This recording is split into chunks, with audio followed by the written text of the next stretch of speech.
Hello friends प्रसाद academy रे आपनको स्वागत जनाऊँगी।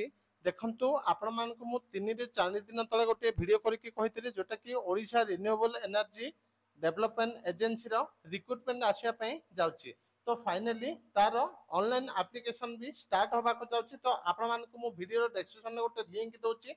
तो से लिंक को जाके आपण माने आर ऑनलाइन एप्लीकेशन टाको आवेदन करें।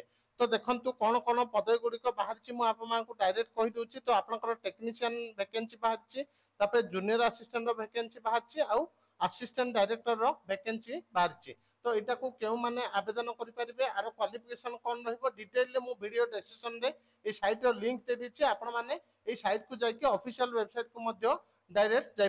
तो देखंतु ये आपण मानको ऑफिशियल वेबसाइट जोटा कि ऑनलाइन अप्लाई पे लिंक दिया जाए, क्लिक टू अप्लाई ऑनलाइन। तो आपण माने क्लिक करके डायरेक्ट ऑफिशियल वेबसाइट को जाई परिबे। ता सहित आपण मानको डिटेल एटी सिलेबस भी एग्जाम रो दिया जायछि। तो एतिकी इंपोर्टेंट अपडेट थिला ओआरईडीए रो रिक्रूटमेंट को नेकी। Thank you.